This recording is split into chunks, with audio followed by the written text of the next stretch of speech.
Hey, best friend. Girl, what you doing? Hey, the best squad. It's your girl, Ebony the Best. So, guys, like we're gonna have to veer off. Y'all gotta come with me on this journey to other topics, right? So, I want to talk a little bit about Monique. So, y'all know that she was on the Shay interview, and I don't know, she decided to bring up stuff from 2 years ago that was already blasted all over the internet. So, she went on this interview with Shay Renee.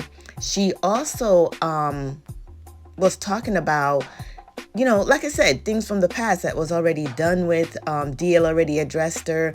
Tyler Perry already apologized. I don't know if Oprah had apologized to her, but I thought she had made amends and she had accepted the apologies from these, top celebrities, because she, I guess, at some point felt blacklisted. And that's fine. Her feelings is her feelings. I don't know. I'm not in the celebrity world. Okay. So, what I always notice with Monique, she always want to talk with her baby voice. Oh, my sweet babies, my sweet babies. Well, Miss Monique, grandma, your son now needs you. Okay? He decided that he want to stop the narrative that you've been spinning out there about how you reached out and whatever. But y'all, I'm gonna let y'all hear his part of the story about his relationship with his mom. And baby, he told it all. Shalon, I am a stand-up comedian, Monique's oldest son. I guess I felt the need to make this video to just provide some context into this false narrative about her praying to the universe in order to reconcile our relationship or whatever the hell it is. I wrote it all down so that way I don't go all over the place and get emotional or anything like that. So I'm gonna talk like I'm reading a script. It's just gonna help me kind of stay together. But to address the Club Shay Shay interview that she did, where she states that she prays to the universe in regards to reconciling our relationship, as I stated, is odd. My mother and I both know that is a very false narrative, and I would like to free her of having to continue telling that lie. Faith without work is dead, and neither one of us cares to put forth any effort to reconcile with the other. We are separate, as she put it, because she doesn't care to be my mother any more than I care to be her son. Neither one of us has had the desire to reach out to the other in a very long time, and I don't think that either of us anticipates that feeling ever returning. Speaking with my mother directly, in my experience, will either lead to some odd newfound moment of clarity in regards to how she was as my mother, or she retreats back to daddy to move forward with a conversation. And I'm tired of hearing my mother's truths. Newsflash, I'm not sure if people know, but standing in your truth doesn't make you noble. I'm not sure if people are aware of that. But responding this way, I feel as though it allows me to say my piece uninterrupted. To those wondering, well, why say something now? Call it a form of therapy for me, I suppose. But when her daddy had intentionally stated that they have 3 sons, but his wife is on the internet talking about the 4th son in a video that has millions of views, that rubbed me the wrong way. But anyway, to inform a child that you are not interested in being a mother at a time when that kid is the only kid that has the potential to lead a child to believe that you are not interested in them specifically. But to take it a step further, you also admit, my mother had also admitted to me that she didn't do the best job that she could do, which would also make one begin to question, all of your past decisions and prior emotional interactions. But to be completely honest and fair, those were things that I was willing to get over. Nobody's perfect, we're all human. But my mother showed a clear lack of humility, compassion, and consideration when taking any level of accountability for those things. My mother does a fantastic job of acknowledging a lot of things, but she doesn't take accountability very well, and anything that she may take true accountability for, it's only at her convenience, in my experience. But if I had to guess, though, her interest in being a mother probably started around the time that she married her daddy and had his children. But that interest, obviously seemed one-sided, and as it should have been. By that time, I'm in my late teens, so to some degree, the the neglect becomes easier to hide or validate, I guess you could say. There are now 2 baby boys in the house, that require attention. But still, during that time, however, I still watched her enjoy the love and admiration of total strangers more than my own. To this very day, my mother has never expressed to me when, if ever, she became interested in me as her son.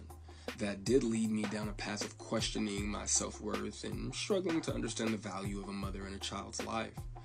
In the interview, she also states that she gave me an apology, but an apology to a son from a mother that consciously showed no interest in him holds no weight. There are still women to this day that my mother will give credit to for being more of a mother to me than she ever could. Her assistant, my cousin, being one of them. Every time, though, that my mother would state that she was right here whenever I was ready, that ideology still blows my mind today, that a person could openly admit to being an uninterested, not put my best foot forward type of parent and be so self-centered that they still express to the kid, you have to come to me when you're ready. You got to come to me for us to make this right. Okay.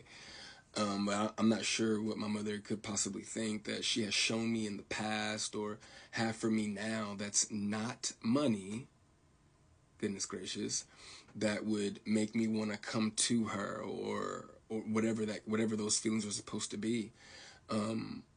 A mother is supposed to be the first woman that a boy falls in love with. I loved my mother very much, but my mother loved things more than she loved me, and she would validate her love for me by giving me things and would proceed to call me ungrateful or inconsiderate if said things did not have the desired effect. I couldn't imagine what it's like to be her, though, to ask God for what you want, and then he gives you what you need, though, only for you to ignore it and have the audacity to ask God for something else. And I'm glad I don't, I'm glad I didn't do that. And when he told you no, you went to the universe instead. By no means, though, do I want to give off any type of an impression that I am a victim of anything. That's not the case. As you can see, I'm smiling from ear to ear. I'm alive, I'm happy, I'm a dad, I'm healthy, I think.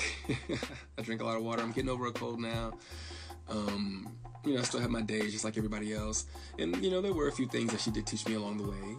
I did learn how not to love from my mother. I also learned to make sure that I never lose so much of who I am that I have to validate it through another person. And though I feel as though, in hindsight, I think she did it reluctantly, I do appreciate my mother, for showing me what the top of the mountain looks like. You know what I'm saying? It did give me perspective on what hard work and dedication can get you, but I don't want something like that at the cost of giving up something that I created. I don't want it that bad. And speaking of creations, I genuinely, truly, I really did want my mother to have a relationship with my daughter. I even fought through those intrusive thoughts that were, if she wasn't interested in you, what makes you think she's going to be interested in your kid? But it took my mother no time at all to prove that those intrusive thoughts were correct. But what I can say, good for her, the universe did, bless her with 3 other sons. And God willing, I'm sure that all 3 of them are adults now. So I'm sure that one of them, God willing, if not all 3 of them, will make her the grandmother that she wants to be. I still look forward, to that moment for her.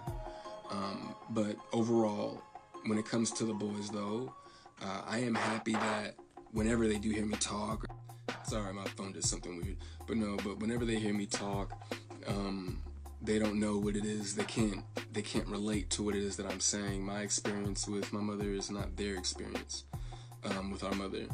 So my prayer for her and them is that they continue to see her the way that they see her now. I do also want to make sure that I say thank you to my mother for giving me life. Without that moment in time, I wouldn't have had my little one. But outside of that moment, there isn't anything that either of us has to offer the other. In my opinion, it's a waste of God's time and the universe's time for praying for something that you were not willing to put forth any effort to obtain. So guys, you heard what he have to say. Do you believe that this is also a case of Lexi and the Fletchers? Like, is this the same? Give your comments below, and I'll talk to y'all in my next video. Bye.